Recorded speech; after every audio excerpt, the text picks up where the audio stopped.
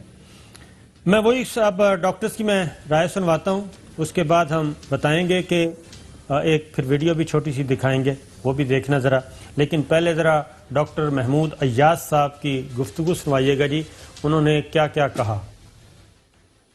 بہت سارے genetic test Pakistan میں ہو جاتے ہیں, لیکن جو ان کا خاص ہمیں جینیٹک ٹیسٹ چاہیے وہ شاید میری معلومات کے مطابق پاکستان میں اویلیبل نہیں ہے. ٹھیک ہے, تو وہ ٹیسٹ کے لیے باہر جائیں گے یہ مجھے معلوم نہیں. پیشنٹ کو جانا پڑتا ہے یا اس کے سیمپلز, یہ کلیئر کر دیجیے. یہ بھی مجھے اس کا علم نہیں ہے کیونکہ یہ جینیٹک ٹیسٹ کی نوعیت پر ڈیپینڈ کرتا ہے کہ وہ جینیٹک ٹیسٹ کہاں سے لینا چاہتے ہیں, خون کے سیمپل ہیں, ٹیشو کے سیمپل ہیں, کس جگہ سے لیں. میں نے چوہے صاحب دنیا میں ایسے ڈاکٹر صاحب نہیں دیکھے جن کو یہ تو پتا ہو کہ یہ خاص طرح کے جینیٹک ٹیسٹ ہے, لیکن یہ ہوتا کہاں سے ہے یہ بھی نہیں پتا, اور کیا اس ٹیسٹ کے لیے پیشنٹ کو جانا پڑتا ہے یا نہیں جانا پڑتا. ٹھیک ہے, نہیں چوہے صاحب نہیں, میں نے اتنا کئی ڈاکٹر ٹکن لگے پھر دینے. سنو وہ تو ایک پردے پاندے وہ ایک ڈرامہ ہوتا ہے. میں نے دیکھا فرشتہ صرف ڈاکٹر ہے, اس کے بعد کی خدمت کرتے ہیں اور میجورٹی, جی ہاں. لیکن یہ کچھ یہ کیا باتیں کر رہے ہیں. اور جینیٹک کا وہی ٹیسٹ ہے جہاں یہ بیٹھتا ہے. 28ویں نمبر پر محمود ایاز تھا, اس کو یعنی کس نے لگایا تھا اور جا کے پاؤں پڑ گیا. نواز آپ کی وجہ سے میں زندہ ہوں, اگر آپ نہ ہوتے تو میں پتہ نہیں کہاں مر گیا ہوتا. یہ لوگوں تھے, یہ بورڈ تھا اور یہ کرتوت ہے. آپ عدلیہ اور حکومت کو لڑانے کی بات کرتے ہیں, میں وہی تو کہہ رہا ہوں, کیوں نہیں پوچھتے. یہی بات. اسی طرف ہم اپنا کیس, اپنا سارے آرگومنٹ ہم یہی اسٹیبلش کریں گے کہ اصل کردار تو کوئی اور ہیں جس کی وجہ سے دو انسٹیٹیوشن کے ہیڈز جو ہیں وہ اپنے آمنے سامنے ایسے لگ رہے جیسے آپس میں جھگڑا کر رہے ہیں. اداروں کے آمنے سامنے آنے کی وجہ ڈاکٹروں کو قرار دے کر پتلی گلی سے نکلنے کی کوشش کی جا رہی ہے. نواز شریف حکومت کی تحویل میں تھے, نیب نے انہیں ہاسپٹل پہنچایا, حکومت کے ڈاکٹروں نے علاج کیا. ڈاکٹر طاہر شمسی کو کراچی سے حکومت نے بلایا, اور اس خوف سے کہ نواز شریف خدا نخواستہ اگر حکومت کی تحویل میں کہیں اللہ کو پیارے ہو گئے تو تبدیلی سرکار اس کا بوجھ برداشت نہیں کر سکے گی. اسی لیے حکومت نے وہ بوجھ سر سے اتار پھینکا. اس کے بعد اسے عدلیہ پر ڈالنے کی کوشش کی, ادھر سے ذرا سی ڈانٹ پڑی تو اب ڈاکٹروں میں مدعا ڈالا جا رہا ہے. یعنی کیا دور کی کوڑی نکالی ہے میرے دوستوں نے. پہلے نواز شریف غلط اور جھوٹے, پھر ان کی بیماری جھوٹی, اور اب ڈاکٹر بھی جھوٹے. انہیں یہ نہیں معلوم کہ ڈاکٹر طاہر شمسی کو نواز شریف نے نہیں, خود حکومت نے بلایا تھا. وہ ایک نامور ڈاکٹر ہے. اب یہ جو تجزیہ نگار ہمارے دوست ہیں, کیا وزیر اعظم کو بھی جھوٹا قرار دیں گے جنہوں نے یہ کہا کہ انہوں نے اپنے 2 ذاتی ڈاکٹر بھیج کر تصدیق کرائی کہ نواز شریف بیمار ہے یا نہیں, ان کے بلڈ سیمپل تک خود چیک کرائے, تو اچھی طرح تسلی کرنے کے بعد ان پر رحم کھایا. تو کہ سارے جھوٹے ہیں ماں سوائے ہمارے ان دوستوں کے. انہیں صرف غم اتنا ہے کہ نواز شریف بہت بیمار تھے تو اپنے پاؤں پر چل کر جہاز میں کیوں سوار ہوئے, اور نواز شریف کے سامنے انگور کیوں رکھے گئے. آج کے لیے اتنا ہی, کل پھر حاضر ہوں گے مزید خبروں, تبصروں, تجزیوں کے ساتھ. پروگرام اختلاف رائے سے افتخار کاظمی کو اجازت دیں. اپنا بہت بہت خیال رکھیے گا.